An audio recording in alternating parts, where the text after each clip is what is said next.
आज के वीडियो में हम लोग पढ़ेंगे turn on method of SCR, मतलब एससीआर को चालू करने की विधि। ठीक है, तो इसमें turn on method of SCR, तो इसमें 5 टाइप्स के होते हैं। तो फर्स्ट है इसमें फॉरवर्ड वोल्टेज ट्रिगरिंग, सेकंड है temperature triggering, third dv by dt triggering, fourth है लाइट ट्रिगरिंग और फिफ्थ है गेट ट्रिगरिंग। तो इस तरीके से इसके कुल 5 मेथड है जिसके द्वारा आप लोग थाइस्टर को स्टार्ट करते हैं, है ना। तो इसमें फर्स्ट हम लोग देखते हैं फॉरवर्ड वोल्टेज ट्रिगरिंग। तो जो आपका फर्स्ट है फॉरवर्ड वोल्टेज ट्रिगरिंग, तो इसको समझने के लिए आपको सबसे पहले इसका जो स्ट्रक्चर है वो समझना पड़ेगा। जैसे कि हम लोग जो ट्रांजिस्टर एससीआर है इसका टोटल कितना लेयर होता है, 4 लेयर होता है, पी एन पी और एन, है ना। तो इस तरीके से इसमें आपके पास जंक्शन कितना होता है, 3 जंक्शन होता है, J1 J2 और J3। तो जो आपका फर्स्ट है फॉरवर्ड वोल्टेज ट्रिगरिंग, तो फॉरवर्ड वोल्टेज ट्रिगरिंग किसको बोलेंगे कि जब एनोड साइड, ये जैसे आपका एससीआर का एनोड है, ये आपका एससीआर का कैथोड होता है और ये क्या होता है, गेट होता है ना। सिंपल एससीआर का हम लोग कंस्ट्रक्शन देखेंगे तो इसमें क्या होता है कि 3 टर्मिनल होता है, एनोड, कैथोड और गेट। ठीक है, तो जब एनोड को हम लोग पॉजिटिव सप्लाई देंगे, कैथोड को निगेटिव सप्लाई देंगे, ठीक है, तो इस समय ये जो एससीआर है वो किस में रहेगा, फॉरवर्ड बैच में रहेगा, इसलिए इसको बोला जाता है फॉरवर्ड वोल्टेज ट्रिगरिंग। अब इस केस में क्या होगा कि जब एनोड पॉजिटिव है और कैथोड निगेटिव है, इस समय आपके पास 3 जंक्शन है, तो तीनों जो जंक्शन है इसकी स्थिति को हमको देखना पड़ेगा।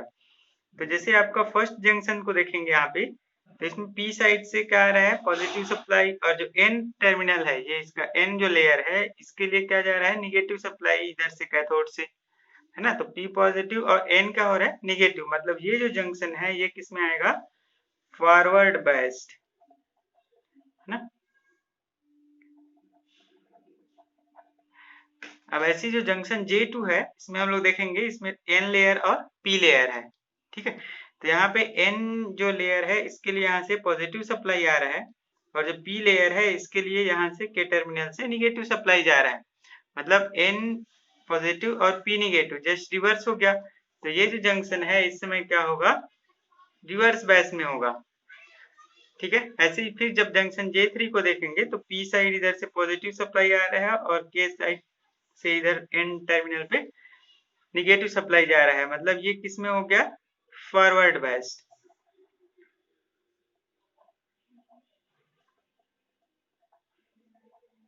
तो इस तरीके से जब हम लोग देखते हैं, जब एनोड पॉजिटिव होगा और कैथोड क्या होगा, निगेटिव होगा, तो उस कंडीशन में दो जंक्शन J1 और जो J3 है वो फॉरवर्ड बैच में होता है, और जो जंक्शन J2 है वो रिवर्स बैच में होता है।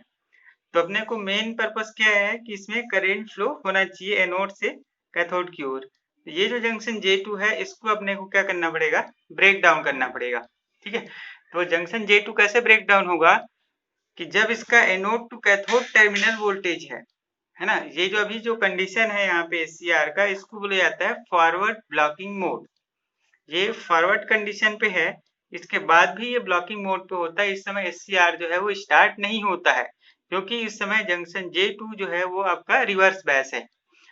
तो इसके लिए अपन क्या करेंगे, ये जो anode to cathode terminal voltage है इसको हम लोग ग्रेजुअली इंक्रीज करते जाते हैं। तो उसको कहाँ तक इंक्रीज करेंगे, VBO तक, इसको बोलते हैं फॉरवर्ड ब्रेक ओवर वोल्टेज।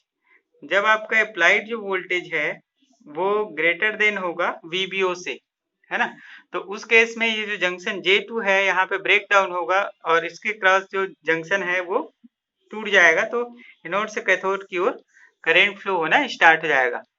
तो इस तरीके से फर्स्ट मेथड है फॉरवर्ड वोल्टेज ट्रिगरिंग। तो इसमें आपको बस यही ध्यान रखना है कि इसका जो सप्लाई वोल्टेज है ना टू कैथोड जो टर्मिनल वोल्टेज है आपको इतना बढ़ाना पड़ेगा कि जिससे कि ये जो जंक्शन है वो ब्रेक डाउन हो जाए। तो और इसको कहाँ से बढ़ाते हैं, ये VBO से आपको इंक्रीज करना पड़ेगा। मतलब जो VBO में क्या होता है कि वो मिनिमम वोल्टेज जहाँ पे एससीआर जो है टर्न ऑन हो जाता है वो इसका फॉरवर्ड ब्रेक ओवर वोल्टेज कहलाता है, ठीक है। तो इसके बाद तो एससीआर ऑटोमेटिकली स्टार्ट हो जाएगा। तो यहाँ तक इस VBO तक अपने को वोल्टेज को क्या करना पड़ेगा, बढ़ाना पड़ेगा। तो इस तरीके से ये टर्न ऑन करने का फर्स्ट मेथड है, इसको बोलते हैं फॉरवर्ड वोल्टेज ट्रिगरिंग। ठीक है, इसके बाद है सेकंड टेम्परेचर ट्रिगरिंग। ठीक है, तो ये आपका फर्स्ट का, इसको ध्यान रखना है स्ट्रक्चर को, तो इसके आधार पे आपको समझ में आएगा। अब सेकंड है टेम्परेचर ट्रिगरिंग।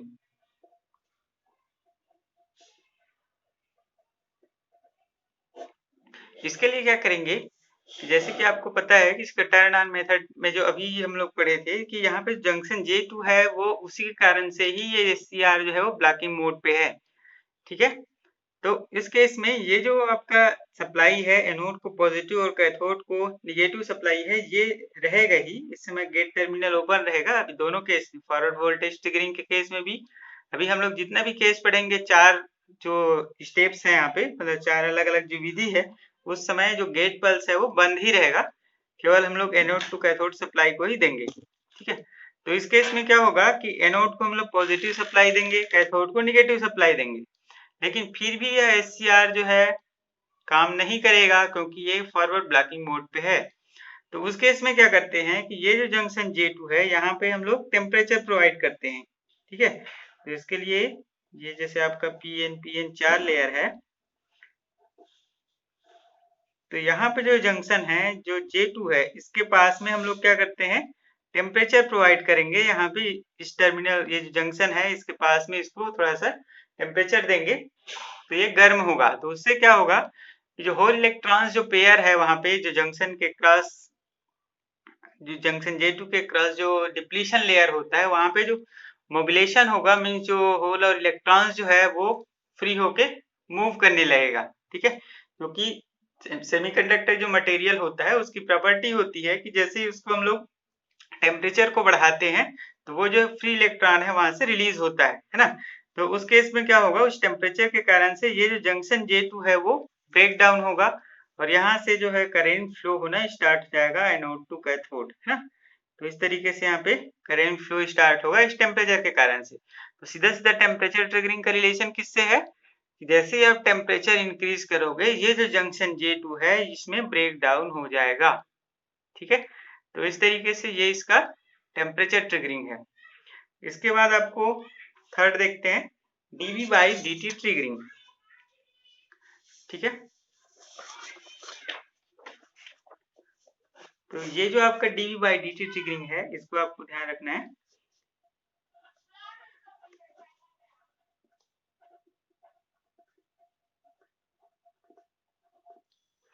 इस केस में क्या होगा कि चूंकि जो इसमें जो ट्रिगरिंग होता है dV/dt ट्रिगरिंग, इसमें इसको टर्न ऑन करने का जो मेथड है ये मेनली डिपेंड करेगा rate of change of voltage के ऊपर। ठीक है, अब rate of change of voltage क्या होता है, जैसे कि हम लोग इसका स्टार्ट से डेरिवेशन देखते हैं कि I इज इक्वल टू क्या होता है, dQ/dt। जो करेंट फ्लो होता है वो किसके ऊपर डिपेंड करता है, rate of change of charge के ऊपर। यहाँ पे Q क्या है, चार्ज है ना, पॉजिटिव चार्ज नेगेटिव चार्ज जो भी होता है।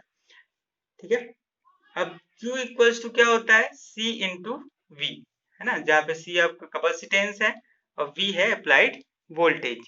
ठीक है, तो यहाँ पे अपन पुट कर देंगे तो I इक्वल्स क्या हो जाएगा, d/dt अपने जगह है, ये Q की जगह हम लोग पुट करेंगे C इंटू V। अब इसका डिफ्रेंशिएशन करेंगे तो ये चूंकि आपका दो पार्ट है C इंटू V, तो C into dV/dt plus V into dC/dt, ये आपने डिफरेंशिएशन पढ़ा होगा पिछले क्लास में। तो C इंटू dV/dt, ठीक है, ये तो एज इट इज ही रहेगा, प्लस V। अब ये C क्या है, कांस्टेंट वैल्यू है, जैसे आपका कैपेसिटेंस होता है वो 10 माइक्रोफैराड 20 माइक्रोफैराड या जो भी होगा, एक कांस्टेंट वैल्यू होता है, और कांस्टेंट वैल्यू का जो डिफरेंशिएशन है वो क्या होता है, जीरो होता है। तो इसलिए ये वैल्यू क्या हो जाएगा, जीरो हो जाएगा। मतलब सीधा सीधा जो करंट है वो किसके ऊपर डिपेंड करेगा, I equals to C dV/dt, है ना। जो करंट फ्लो होगा इसमें वो डिपेंड करेगा rate of change of voltage के ऊपर। तो इस केस में जो dV/dt ट्रिगरिंग है, इस केस में SCR को टर्न ऑन करने के लिए हम लोग क्या करेंगे कि ये जो आपका वोल्टेज है उसको अचानक से चेंज कर देते हैं।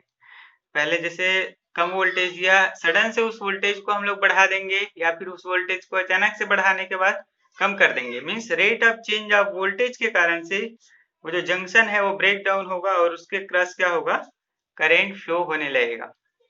अब ये कैपेसिटेंस का कॉन्सेप्ट इसमें कैसे आया, तो इस चीज को आपको ध्यान रखना पड़ेगा कि ये जो जंक्शन J2 होता है ना, जैसे आपको 4 लेयर बताए थे P, N, P और N, है ना। तो ये जो 4 लेयर है इसमें आपका जो सेकंड जंक्शन है J2, यहाँ पे क्या होता है, डिप्लीशन लेयर फॉर्मेशन होता है। और डिप्लीशन लेयर के केस में क्या होता है कि वहां पे एक कैपेसिटेंस फॉर्मेशन होता है, ठीक है। वो जो कैपेसिटेंस यहाँ पे फॉर्मेशन हो रहा है वो किसके कारण से हो रहा है, डिप्लीशन लेयर के कारण से, क्योंकि वहां पे पॉजिटिव और नेगेटिव चार्ज वहां पे एकत्र हो जाते हैं ना। तो इसके कारण से क्या होगा कि जब इसका जो टर्मिनल वोल्टेज है, ये एनोड टू कैथोड जो वोल्टेज है, इसको हम लोग क्या करेंगे, सडन इंक्रीज या डिक्रीज करेंगे। तो उसके कारण से क्या होगा, rate of change of voltage के कारण से, है ना, ये rate of change of voltage के कारण से इसमें करेंट फ्लो होगा। तो ये जंक्शन J2 है ऑलरेडी क्या हो जाएगा, ब्रेक डाउन हो जाएगा और इसके क्रॉस ये करेंट फ्लो होने लगेगा, मतलब SCR इस समय क्या हो जाएगा, स्टार्ट हो जाएगा। ठीक है, तो इस तरीके से ये थर्ड मेथड है dV/dt ट्रिगरिंग, तो इसको आपको ध्यान रखना है। उसके बाद फोर्थ है लाइट ट्रिगरिंग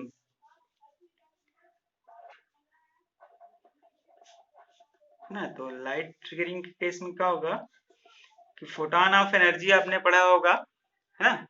तो जो लाइट होता है उसमें फोटॉन होता है, तो उसमें भी क्या होता है, एक एनर्जी होता है और उसी की एनर्जी के कारण से क्या होगा कि जंक्शन जो है वो ब्रेक डाउन होगा। तो उस केस में क्या होता है, ये जो जंक्शन J2 है इसके पास में एक होल होता है, इस तरीके का स्ट्रक्चर जो इस समय इसका जो बना होता है वो इस तरीके से होता है ना। PN है, तो जो आपका P टर्मिनल है जहाँ पे जंक्शन रहता है, यहाँ पे एक होल बना होता है और यहाँ पे हम लोग लेजर लाइट को इमिट कराते हैं। तो लाइट में भी क्या होता है, एनर्जी होता है, फोटॉन जिसको बोलते हैं। तो लाइट एनर्जी के कारण से क्या होगा कि यहाँ पास का जो जंक्शन J2 है वो ब्रेक डाउन होगा, ठीक है। उस लाइट एनर्जी के कारण से जंक्शन J2 ब्रेक डाउन होगा और चूंकि हम लोग एनोड को पॉजिटिव सप्लाई दे रहे हैं, कैथोड को निगेटिव सप्लाई दे ही रहे हैं, ये आपका सप्लाई जो है वो हमेशा चालू रहेगा, ठीक है। ये जो 4 मोड हम लोग जो पढ़ रहे थे, 4 केस, इसको टर्न ऑन मेथड चालू करने का जो मेथड है, चारों केस में आपका एनोड टू कैथोड टर्मिनल जो सप्लाई वोल्टेज है वो स्टार्ट रहेगा। ये आपका जो गेट टर्मिनल है इस समय वो नहीं देंगे गेट सप्लाई, ये ऑफ पोजिशन पे रहेगा, ठीक है। तो उस समय क्या करेंगे, सीधा ये जो लेजर लाइट है वहां पे इमिट कराते हैं, यहाँ पे जो इसमें होल होता है वहां पे लेजर लाइट को इमिट कराएंगे और उस फोटॉन की एनर्जी के कारण से जंक्शन J2 में ब्रेक डाउन होगा। तो इस तरीके से ये होता है लाइट ट्रिगरिंग, ठीक है। और जो आपका फिफ्थ है, इसका जो फिफ्थ पॉइंट है वो है गेट ट्रिगरिंग, ठीक है। तो ये गेट ट्रिगरिंग तो हम लोग पढ़े हैं बहुत बार, है ना। तो इस केस में हम लोग क्या करते हैं, गेट ट्रिगरिंग के केस में सीधा से सीधा बात है कि ये आपका 4 लेयर हो गया PN, इसी में हम लोग गेट पल्स अप्लाई करेंगे, ठीक है। तो ये आपका गेट है, ये एनोड है और ये कैथोड है, ठीक है। ये जंक्शन J1, जंक्शन J2 और जंक्शन J3। तो आपका जो गेट टर्मिनल है, यहाँ से जैसे ही हम लोग इसमें गेट सप्लाई देते हैं तो SCR जो है वो स्टार्ट हो जाता है। तो इसका डिटेल से हम लोग इसका जब VI कैरेक्टरिस्टिक देखे थे उसमें हम लोग इसमें डिटेल में पढ़े हैं कि कैसे हम लोग जब गेट पल्स देते हैं तो SCR जो है वो स्टार्ट होता है। अब वो कैसे स्टार्ट होगा, क्योंकि आपका 2 जंक्शन ऑलरेडी फॉरवर्ड बायस में होता है ना, एनोड साइड इस समय पॉजिटिव रहेगा, कैथोड निगेटिव ही रहेगा। गेट टर्मिनल हम लोग इस समय सप्लाई स्टार्ट करेंगे, ठीक है। ये रिवर्स बायस है और ये आपका फॉरवर्ड बायस है। तो सिर्फ क्या होगा, जैसे हम लोग गेट पल्स देंगे, ये जो जंक्शन J2 है वो क्या हो जाएगा, ब्रेक डाउन हो जाएगा। तो उसमें एनोड टू कैथोड अपने को सप्लाई इसमें मिलने लगेगा। तो इस तरीके से इस SCR को टर्न ऑन करने का टोटल जो है 5 मेथड है, तो इसको आपको ध्यान रखना है, ठीक है। तो आज का वीडियो यहीं पे खत्म करते हैं, फिर से मिलेंगे नेक्स्ट वीडियो में, तब तक के लिए धन्यवाद।